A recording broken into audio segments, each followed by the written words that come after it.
another nice video for you guys. A little bit of a technical one today. We're dealing with a Polo TSI. I think this is like a 2019. The shape is the AW. So this car came in for a gearbox error on the dash. So we plugged it in, ran a diagnostics. We see it's coming up with some very unique codes that we've seen very rarely. Like there were some other codes, but after we cleared them, this is what we're getting.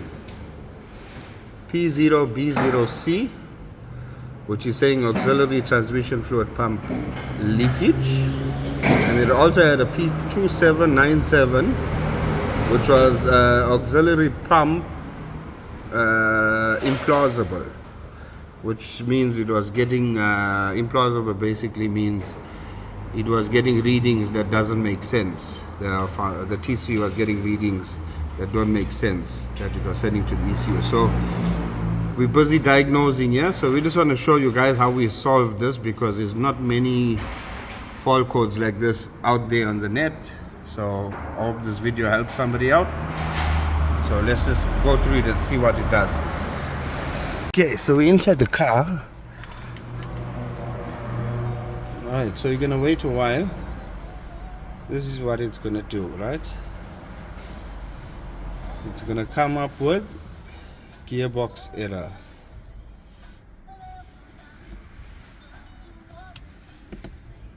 Well, it should come up anytime now. Okay, while we're waiting for that, there we go. Alright, so it says gearbox error. Alright, so if we come back to our diagnostic tool here, I'm using VCDS, I think version 23 or something like that. We're gonna clear that fault code, and then we're gonna say done. We're gonna go back into it, and as you see, it comes back up exactly with the same thing. So what it's telling us, the system is unable to, it's not building pressure, and it's possibly there's a leak in the system. So we checked the valve body, we checked the accumulator, we pressure tested the system. We can't seem to find no leak. Alright? So let's just go into some advanced evaluations.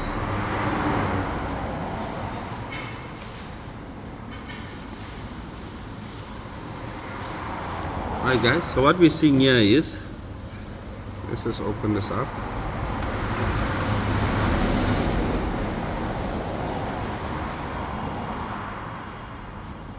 Okay, what we're seeing here is, I'm going to run through it from the top to the bottom, right? So, pressure supply, the threshold, 60 bar is what's the maximum the Mechatronic's supposed to be making, and the minimum pressure is 42. Okay, so that's where our pressure need to be sitting. So as you can see here, the third one is actual pressure. Our actual pressure is 8.5 bar, 8.6 bar. So we're nowhere close to where it should have been. And then you see RPM pressure supply command. That is the revolutions of the motor on the inside. And then the second one, that's the motor speed, the speed at what the motor is supposed to, or the command, what the TCU is asking for it. And the actual speed it's getting is about 2584. So it's basically, the motor is working the way it should be working. It's getting the revolutions. And you can ignore the PW. And then the last one is pressure supply, actual current. So this is amperage. So it's only pulling about 2.6, 2.7 amps. Normally these things will pull about 8, 9, 10 amps to get the pressure up to about 42, between 42 and 60 bar, as we can see in the video. Now, one of the reasons a lot of people misdiagnose these vehicles is they see the amperage very low. The reason why the amperage is so low is because we know that there's a leak in the system and there's no load on the motor. So therefore, it is only pulling about 2.6, 2.7 amps. Alright, so if we go to the vehicle,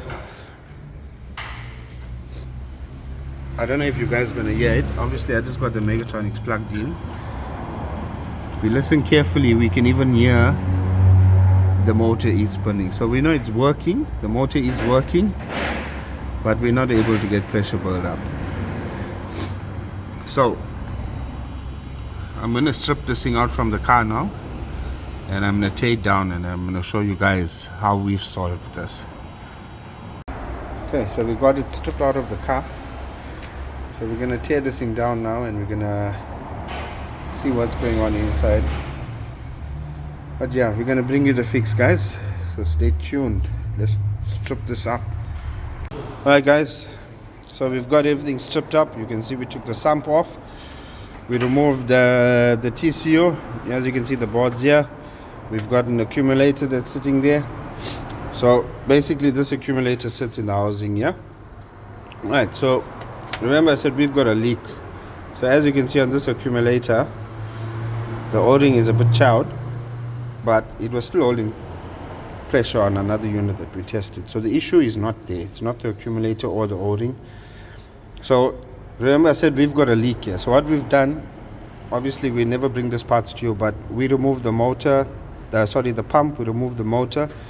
We simulated having the pump in here. We pressurized the system, and we're getting pressure here. So it's holding pressure, but when we put everything back in and plug it into the car, we're basically only getting 6 or 7 bar.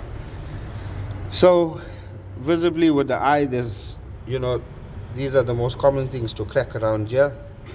The valve body is 100%, nothing visibly we can see going on that's wrong. So we're suspecting there's either a leak around here somewhere, or an airline crack somewhere along this valve body that we cannot see.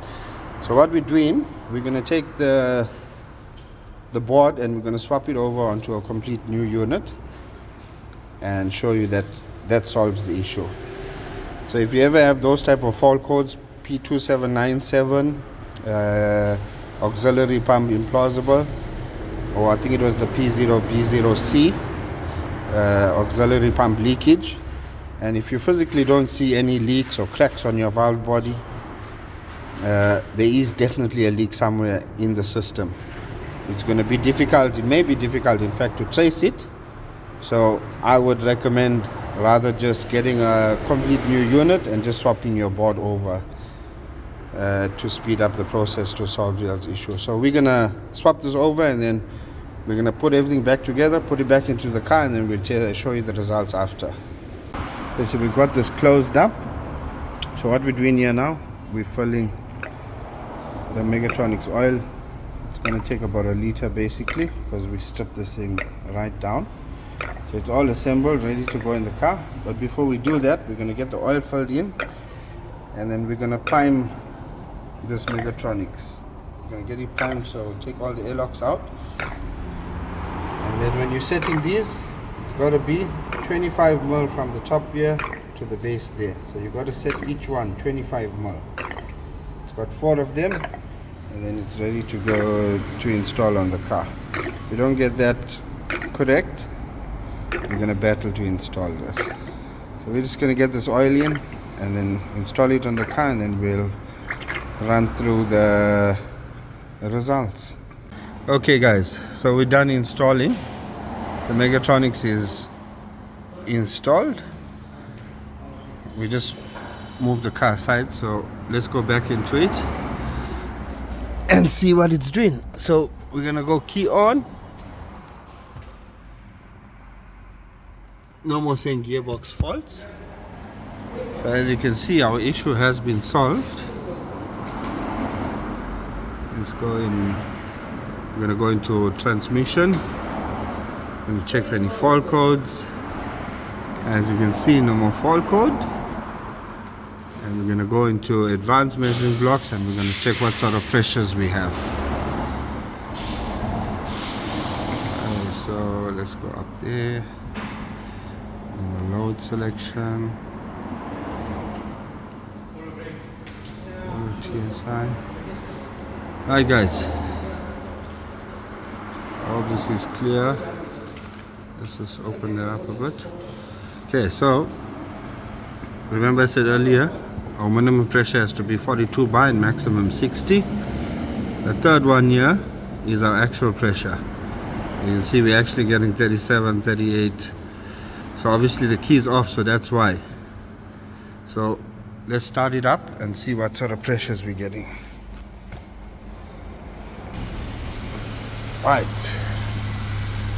Now it's idling. As you can see here, it's 50 bar. It's gonna keep dropping. As soon as it comes to about 42 bar, you'll check down here. The pump will switch on. It will pull about 7, 8, 9 amps to get the pressure up to about 60 again. So the pump switches off every time it hits these thresholds.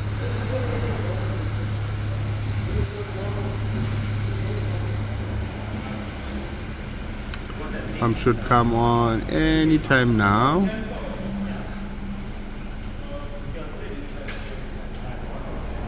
There we go.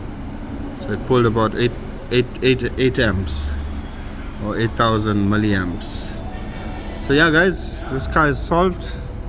We're gonna road test it and give it back to the customer. So if you guys had an issue where you're losing pressure, or it's auxiliary pump pressure, hope this video helps you and helps you to solve your issue on your Mechatronics.